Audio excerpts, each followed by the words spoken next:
여러분, 만약에 사도행전을 교향곡이라고 본다면 사도행전 전체를 이끌어가는 주제, 이 핵심 테마에 대한 말씀은 무엇일까요?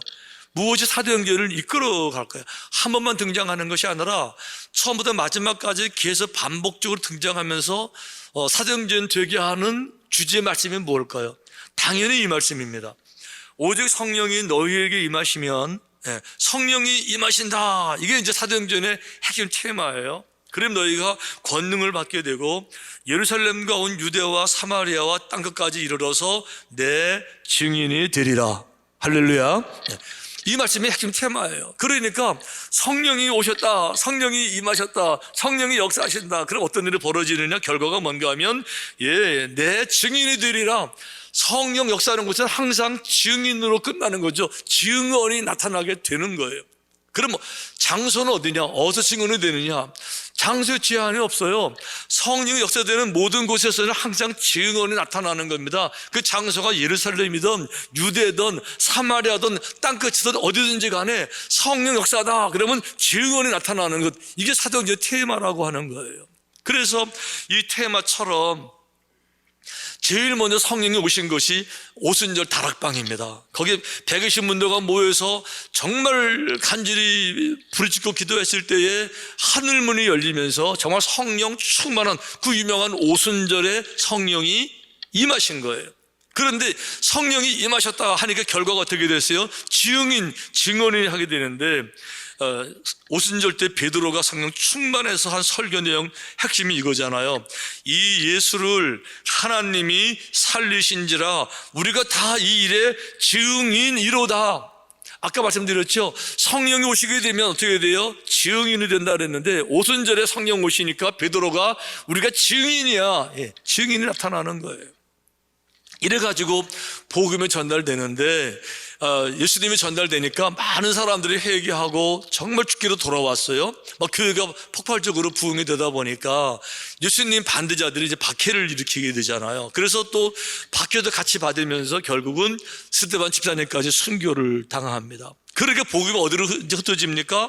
사방으로 제자들이 흩어지는 가운데 사마리아 땅에도 복음이 가요. 빌립이 사마리아로 들어가서 복음을 전하잖아요. 성경에 보니까 사마리아 땅에도 오순절 역사에서 성령님이 사마리아 땅에도 또 역사하시는 거예요. 그러니까 예루살렘에서 팜팜팜팜 이 주제 음악이 사마리아 땅에서 또 팜팜팜팜, 거기서 성령이 임하시니 이렇게 된 거예요. 마찬가지로 사마리아 땅에서도 성령이 임하니까 어떻게 됐습니까? 예수님을 또 증언하는, 예수님을 증인하는 이런 사람이 많아지게 되면서 사마리아 땅에 큰 성령의 역사, 또 부흥이 나타나게 된 거예요. 그러다 보니까 어떻게 됩니까? 거기서 멈추는 게 아니에요. 유대 광야로 보낸 복음이 갑니다. 이래가지고 예루살렘에서 가사라고 하는 지역으로 가는 그 유대 광야까지 복음이 가서 이디오피아 여왕 간닥의 여왕의 내시 장관을 만나게 돼요. 거기 또 성령이 임하시니라는 단어가 나오는데 성령이 거기 역사하시니까 어떻게 됩니까? 거기 또 증언이 되는 거. 뭐가 증언이 됩니까? 예수님께서 찔리신 것, 그분의 찔린 것은 우리의 허물 때문에 찔린 것이고 그분의 상하신 것은 우리의 죄악 때문에 상한 거예요. 우리의 죄악은 어떤 죄악이에요? 눈으로 드러난 것도 있지만 감춰진, 차마 다른 사람들에게 말할 수 없는, 고백할 수 없는, 뒷감당이 되지 않는 온갖 종류의 모든 부끄러운 이 죄악을 그분이 대신 지시고 그분의 상함으로 우리의 모든 죄악에 씻기신 거예요. 그분의 징계를 당해서 우리가 맞을 징계인데 우리 징계를 대신 받아주심으로써 우리가 평화를 누리게 되는 거고, 우리가 이 안전하게 기쁨으로 살아갈 수 있는 것은 그분이 채찍을 맞아서 우리가 채찍당하지 아니하고 살아갈 수 있습니다. 이게 이제 바로 아시는 것처럼 이디오피아 내시에게 성령이 임하셨을 때 증언되었던 내용이에요. 자, 이 성령께서 오늘 사도행전 10장에 가니까 이제는 가이사랴 지역에 고넬료의 집에 또 임하셨어요. 고넬료는 이방인입니다. 그런데 이방인의 집에 오순절 역사에서 성령께서 거기에 또 임하셨어요. 당연히 뭐가 생기게 됩니까? 증인이 또 나타나는, 뭐를 증언해요? 예수님을 증언하는 거죠. 그래서 오늘 본문 보니까 예수님을 증언하는 내용이 이렇게 되어져 있어요. 우리는 유대인의 땅과 예루살렘에서 그가 행하신 모든 일의 증인이라. 이게 사도행전 10장 말씀이세요. 자, 성령이 오시니까 어떻게 되세요? 우리가 증인입니다. 증인들이 나타나가지고 또 복음을 증거하는데 그 내용이 뭔가 하면, 그를 그들이 나무에 달아 죽었으나 하나님이 사흘 만에 다시 살리사 나타내시되. 죽었던 예수님이 부활했습니다. 살아났습니다. 이게 증언의 이제 내용이었다라고 하는 거예요. 여기서 이제 우리들이 아주 중요하게 생각해야 될, 건너가야 될 강의 하나 있어요. 자, 이들이 전하는 표면적인 내용은 뭔가 하면, 예수님이 십자가에서 돌아가셨는데 그분이 살아나셨습니다. 우리가 증인입니다. 이게 핵심적인 표현적인 내용이에요. 그런데 거기서 끝나면 안 되는 거예요. 그건 복음이 아니에요. 왜 그런가 하면, 죽었다가 살아났다, 이거는 복음이 아니에요. 왜 그런가 하면, 지금도 여러분 가끔 인터넷 들어가 보면요, 뉴스에 보면요, 다른 많은 나라에서 의사들이 죽었다고 분명히 사형 선고를 내렸는데 왜 심장이 정지됐으니까, 그러니까 심장 정지 이렇게 해서 이제 사망 선고 내렸잖아요. 근데 죽은 줄 알았는데 하루 만에 살아나고 뭐 이제 3일 만에 살아나고 이런 이야기는요, 그 뉴스에 쫙 깔려 있어요. 그러니까 누군가가 죽었다가 살아났다, 이거는 여러분 특별한 뉴스도 아니고요, 뭐 좋은 소식도 아니고, 뭐 어쩌라고 그게. 누군가가 죽어서 살았는데 그게 나하고 무슨 상관인데, 그랬어? 그게 무슨 상관이냐고 이렇게. 그러니까 단순하게 죽었다가 살아났다, 이거는 그 자체로는 아무런 의미가 없는 그런 내용이란 말이죠. 그런데 그럼 뭐가 증언이 되어야 되냐, 뭐가 전달이 되어야 되느냐? 예수님이 정확하게 전달될 내용이 무언가를 본인의 입으로 말씀해 주신 적이 있으셨어요. 마태복음 24장에 보니까 예수님이 모든 세상의 마지막을 말씀하시면서 이렇게 말씀하세요. 이 천국 복음이 모든 민족에게 증언되기 위하여 온 세상에 전파되리니 그제야 끝이 올 것이다. 그러니까 모든 민족에게 증언되어지는, 증인들이 전파해야 되는 증언의 내용이 뭔가 하면 천국 복음이라는 거예요. 그러니까 성령이 오시면, 성령 충만하게 되면 무언가 증언하는데 그 증언의 내용이 뭐냐? 천국 복음이라는 거죠. 그래서 예수님이 십자가 돌아가셨다가 중요한 것이 아니라, 살아났다가 중요한 것이 아니라, 그 내용적으로 보게 되면 왜 돌아가셨냐? 내 죄를 대신 지시고 내가 내 책임지고 내 인생에 대해서 내가 총책임을 지고 내가 대가를 지불하고, 모든 부끄러운 것, 모든 괴로운 것, 잘못된 것, 악한 것, 더러운 것, 모든 내 책임을 지고 내가 죄값을 달게 받아서 내가 형벌을 지고 고통을 당해야 되는데, 그것을 예수님이 대신 지시고 돌아가셨다, 그걸로 끝나는 게 아니라, 그분이 살아나셨다는 말은 우리도 주님처럼 부활할 수 있고 영원한 생명, 천국에 들어가는 영생을 얻을 수 있다, 이걸 지금 말하고 있는 거예요. 그러니까 단순하게 예수님이 죽어서 살아나셨다, 나랑 관계없다, 그는 아무런 소용없는 이야기지만, 그분이 살아나심으로 말미암아서 예수님이 거룩한 하느님의 아들이라는 것도 증명해내셨고, 십자가 돌아가신 것은 나를 사랑하셔서 내 모든 죄를 대신 지고 가셨던 예수 그리스도 천국 복음, 이게 증언의 내용인 줄로 믿습니다. 이게 중요한 건 이거예요. 그래서 사도행전에서 반복되는 성령이 임하시면, 성령이 오시면 할 때마다 늘 함께 이어지는 것은 팜팜팜팜이 계속 반복되듯이, 성령이 오실 때마다 이어지는 것은 천국 복음이 강조되어지고 천국 복음이 전파되어지고, 더 중요한 거는요, 성령께서 역사하시니까 설교하는 사람들이 바울도 그렇고 베드로도 그렇고 빌립도 그렇고 요한도 그렇고 성령 충만하니까 성령님의 역사 가운데서 이 천국에 대한 것을 분명히 알게 되니까 강하고 담대하게 천국을 증거할 수 있는 것이고요, 또 성령께서 역사하시니까 말씀을 듣는 사람들도 보통 때는 이해가 안 됐는데 설마 그럴까 의심이 됐는데, 성령께서 그 마음에 감동을 주시니까 그런 얘기를 들을 때 조롱하는 것이 아니라, 의심하는 것이 아니라 이해가 되고, 받아들여지게 되고, 동의하게 되고, 믿게 되고, 신뢰하게 되고, 그러니까 천국 백성이 되기 위해서 천국에 들어가지 못할 모든 죄를 벗어버리는 회개에 합당한 열매를 맺으면서 진정으로 회개하게 되고, 자복하게 되고, 잘못을 인정하게 되고, 뉘우치게 되고, 이렇게 되면서 천국 백성으로 거듭 역사가 날마다 반복된 줄로 믿습니다. 이게 사도행전에 아주 중요한 거라는 거예요. 그런데 우리가 한 가지 오해하는 것은 그거예요. 현대인들에게 이제 이런 얘기를 해요. 와, 거기 성령 충만해. 와, 그 교회 성령 충만해. 라고 말하면 금방 떠오르는 생각은 뭘 생각하면 그러면 사람들 많이 모이겠네, 부흥되겠네. 단순하게 사람들이 많이 모이는 거를 연관짓는 이 어리석음이 가끔 있을 수 있어요. 예를 들면 성령 충만이 사람들이 많이 모이는 것, 많이 모이는 것을 잘하는 것, 많이 모이는 것이 목적이 되는 것, 그래서 목회 성공했다는 말을 듣고, 목회 잘한다는 말을 듣고, 이렇게 훌륭한 목회자라는 말을, 이런 걸 목적으로 생각하는, 이제 성경은 한 번도 그걸 목적으로 생각해 본 적이 없어요. 사람들이 많이 모이는 것을 예수님의 목적으로 생각해 보신 적이 한 번도 없으신 거예요. 단 한 번도 없으셨어요. 그래서 예수님은 단순하게 많은 사람들이 모이는 것, 성령이 역사하시니까 많이 모이더라, 이런 도식을 사용하신 적이 한 번도 없고, 오직 정말 성령이 역사하시면 어떻게 되느냐? 어느 데는 뭐 해야 돼? 증언이 되느냐? 천국 복음이 증언된다는 거예요. 천국 복음이 뭘 말하는 거예요? 하나님의 나라가 있다라고 하는 거죠.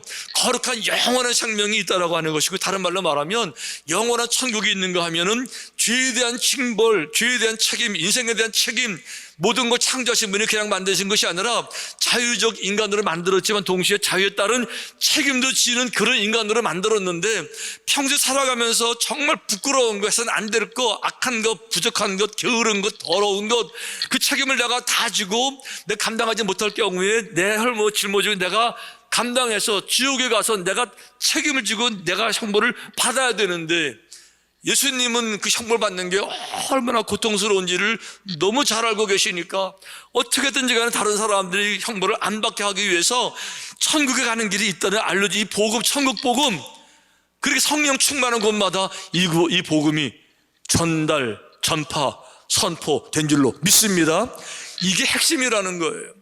그러니까 중요한 거는 성령 충만하니까 기도의 능력을 많이 받아가지고 성령 충만한 사람들 많이 모이고, 성령 충만하니까 기도에서 응답받아 사업 잘 되고, 성령 충만하니까 응답받아가지고 자녀들도 잘 되고 뭐 복 많이 받고, 그런 것이 목적이 아니라 성령 충만한 것은 내 삶이 형통한다 이런 뜻이 아니고요.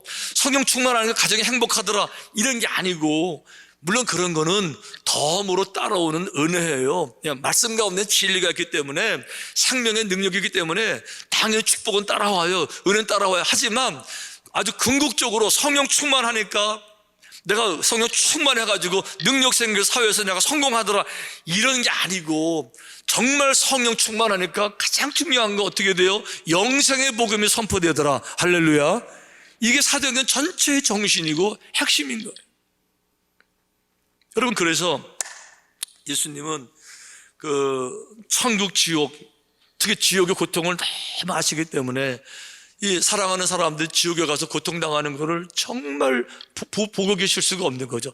너무너무 안타까운 거죠. 그러니까 어떻게 하든지 간에 그들을 지옥에 빠지지 않게 하려고 예수님이 얼마나 노력을 하세요.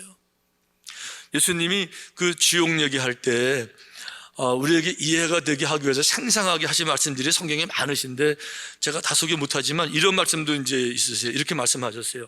만일 내 눈이 너를 범죄하게 하거든 빼버리라. 한 눈으로 하나님의 나라에 들어가는 것이 두 눈을 가지고 지옥에 던져지는 것보다 나으니라. 거기에는 구더기도 죽지 않고 불도 꺼지지 아니하느니라. 사람마다 불로써 소금 치듯함을 받으리라. 이렇게 말씀하셨어요. 그러니까 두 눈, 두 손, 두 발 다 같이 지옥 가느니 내 눈이 나를 범죄케 하거든 손, 발이 나를 범죄케 하고 찍어버리라. 찍어버리는 거는 참 고통스러울 거예요. 하지만 그 고통이 지옥에 가서 당하는 고통보다 훨씬 쉬우니까 그걸 찍어서라도 지옥에는 가지 말아라 이렇게 말씀하시는 거죠. 지옥의 형벌이 얼마나 무서운지를 저들에게 보여주고 계시는 거예요. 여기 보니까 이렇게 얘기하세요. 거기에는 구더기도 죽지 않고 불도 꺼지지 아니하느라. 이 불이 꺼지면 좋겠는데, 죽으면 좋겠는데 죽어지지도 않는데 불은 꺼지지도 않는 거죠. 영원히 꺼지지 않는 불이 있다는 거예요. 이렇게 말씀드리면 어떤 분이 그래요. 뭐 말 되는 얘기를 해야지. 꺼지지 않는 불이 어딨냐고. 때가 되면 다 꺼지는 거지. 꺼지지 않는 불이 어딨냐고. 이렇게 말하는 분이 계시는데, 꺼지지 않는 불이 왜 없어요? 당장 여러분 꺼지지 않는 불 날마다 눈으로 보시잖아요. 태양이요. 저 태양은 여러분 저거 불덩어리는 건 아시잖아요.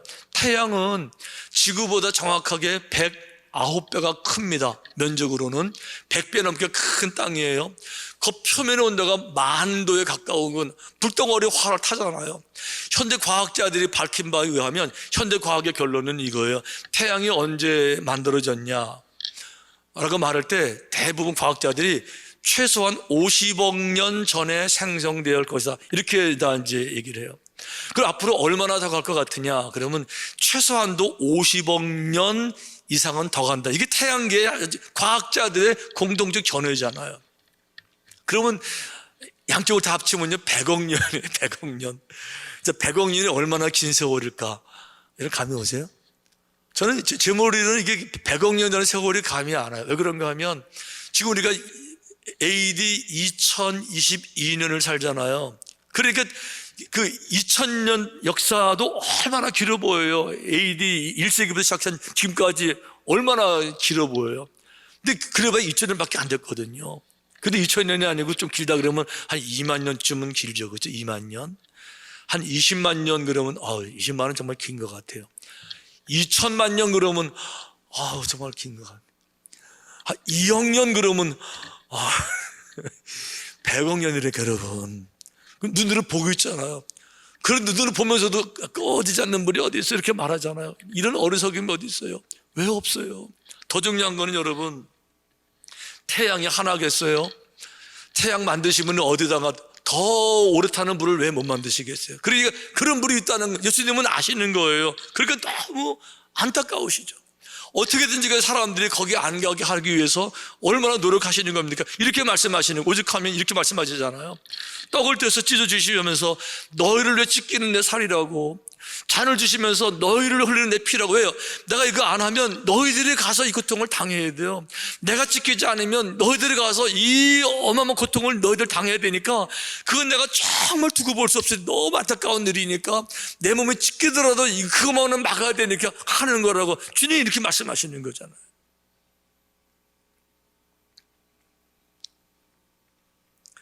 예수님이 지옥의 고통을 설명하시면서 정말 그 죗값을 받아서 고통당할 때 얼마나 고통스러운지를 말씀하시는 또 다른 장면이 있는데 바로 부자와 나사로 비유에 말씀하셨어요. 거기 이해하기 좋게 현대에는 성경으로 제가 좀 읽어드리면 이렇게 되어 있어요. 그래서 그는 큰 소리로 아버지 아브라함이여 나를 불쌍히 여겨 주옵소서. 부자가 지옥 갔을 때 고통당하는 거예요. 너무 고통스러우니까 큰 소리로 이렇게 나를 정말 불쌍히 여겨달라고 부르짖는 거죠. 그러면서 말하기를 나사로를 보내 손가락 끝에 물을 찍어다가 내 혀를 시원하게 해 주십시오. 내가 이 불꽃 가운데서 너무 괴로워 죽을 지경입니다 하고 부르짖었다. 이렇게 말하고 있어요. 근데 여기 보니까 나사로를 통해서 내게 그냥 주려면은 그 시원한 냉수 한 그릇 주시면 좋겠는데 그거는 내가 업을 줘서 구하지도 못할 거고요. 그거 상상도 못하는 거고 다만 그냥 한 방울 물이라도 좀 나를 적시면 너무 좋을 정도로 갈급한 걸 말하고 있는 거예요. 한 방울 물, 한 방울 물. 제가 한 방울 조금에 대한 고통을 얘기하면 기억나는 게 있는데 오래전 제가 볼리비아에 가서 한인 선교사님들 치유 세미나 인도한 적이 있었어요. 볼리비아 전역에 한인 선교사들 한 60명밖에 안 되시는 분들 다 이제 모이셔서 이제 말씀 나누면서 자기들 이제 그 기도 제목 나누는 시간이 있는데 한 선교사님이 그런 얘기 하더라고요. 자기 사는 저기 코차판바라고 해발 한 4,000m쯤 되는데 사셨어요. 4,000m 안 놀라시죠? 3,000m만 넘어가면 이제 고산병이 느껴집니다. 여러분 고산병은 정말 힘든 병이에요. 고산병은요 일단 산소가 부족해요. 산소 공급이 안 되니까 머리가 아주 그냥 빠개지듯이 얼마나 아픈지 몰라요. 막 울렁거리고 토할 것 같고 멀미 같고. 저도 한 3,000m쯤 돼서 가는데 거기서 이제 자면서 며칠 자면서 정말 고통스러웠던 경험이 제가 있어요. 너무 고통스러워서 결국은 잠을 못 자고 새벽 2시에 깨서 그 로비에 가가지고 그 산소 탱크 빌려다가 그거 매스크하고 갔던 기억이 나는데 이분은 4,000m예요. 그 고산병이 얼마나 막 무겁게 누르는지. 이분이 가끔 이제 이렇게 약을 먹고 지내는데 약 기운이 떨어질 때 그때 이제 탁 이 오면요 잠을 자는데 너무 견디기가 어렵대요. 그러면 4,000m 고산병 조금이라도 고산병을 이제 벗어나기 위해서 침대에서 내려와서 바닥에서 잤네요. 아니, 침대 높이가 무슨 5m나 돼요? 10m나 돼요? 그래봐야 30밖에 안 되잖아요. 근데 얼마나 고통스러운지 그거라도 덜 느껴보려고 그걸 내려와서 잔다는 걸 얘가 들었을 때, 이 아브라함을 부르짖었던 이 부자, 이 사람 생각, 한 방울도 필요한데, 한 방울 가지고 어딜 묻혀냐가 시원해지죠? 머리에는 뭐 감쪽도 없을 거예요. 이런 손, 볼, 감지가 없죠. 가장 예민한 한 방울 물 조금이라도 시원한 것을 사모하는 그 정말 간절한 마음, 이 고통. 예수님이 이거 말씀하시는 거예요. 이거 말씀하시는 거예요. 그런데 예수님 또 아시는 게 있으셨어요. 이런 얘기 해봐야 어떤 사람들이 믿지 않는 사람들, 조롱하는 사람이 있다는 걸 아셨어요. 주님 뭐라고 말씀하십니까? 근데 내가 말한다고 다 믿는 거 아니다. 다 믿는 거 아니다. 믿음을 하나님이 구원하시기로 작정한 그런 사람들만 믿게 될 것이며, 다른 사람들은 조롱할 것이다, 무시할 것이다. 그래서 옛날 노아 시대와 똑같은 일들이 벌어질 거다.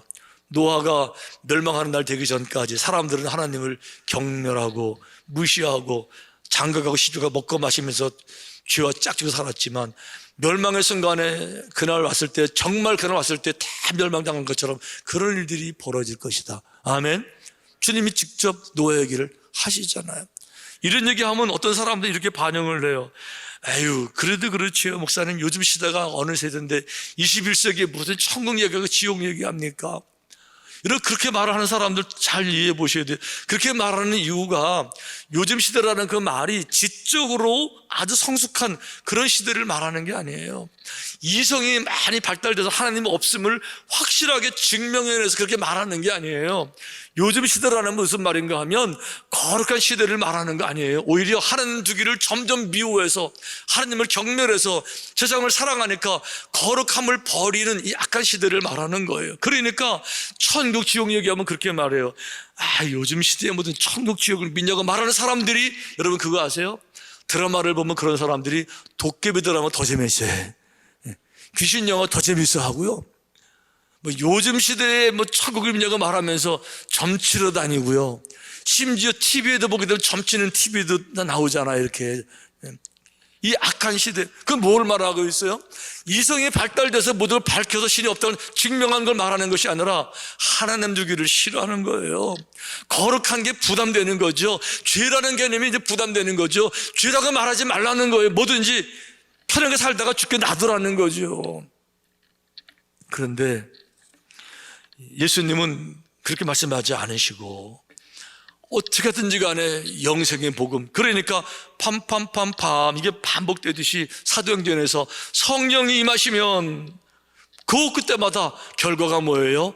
복음이 증거되는데, 예수 믿고 기도응답 받고 사업도 잘 되고 자녀도 잘 형통하고 이런 복음이 아니라 영생의 복음이, 천국의 복음이 증거된 줄로 믿습니다. 이게 성령님의 능력이고 생명의 능력이라는 거죠. 그날이 안 올 것 같아도요, 그날을 맞고 나면 조롱한 사람들이, 의심한 사람들이, 부인한 사람들이 얼마나 당황할까, 얼마나 후회할까. 믿음 생활하면서 정말 중요한, 예수님 믿고 성령 충만해서 기도의 능력 생겨서 기도응답 받아가지고 이 땅에서 성공하고 잘 되고 이런 거 아니고, 그건 덤으로 주시는 은혜고, 성령 충만하니까 영생 복음이 마음판에 새겨지게 되고 영생을 누리는 은혜가 이 땅을 떠나기 전부터 그 마음에 충만하게 되니까 어떤 일을 당해도 흔들림이 없고, 거꾸로 뜨림을 당해도 또 일어나게 되고, 방해를 당해도 무실당해도 또 일어나게 되고, 마지막까지 승리하게 될 줄로 믿습니다. 이런 믿음 가지시고, 성령 충만한 이런 믿음 가지시고, 영생의 능력, 이 믿음으로 승리하게 되시기를 주님의 이름으로 축원합니다.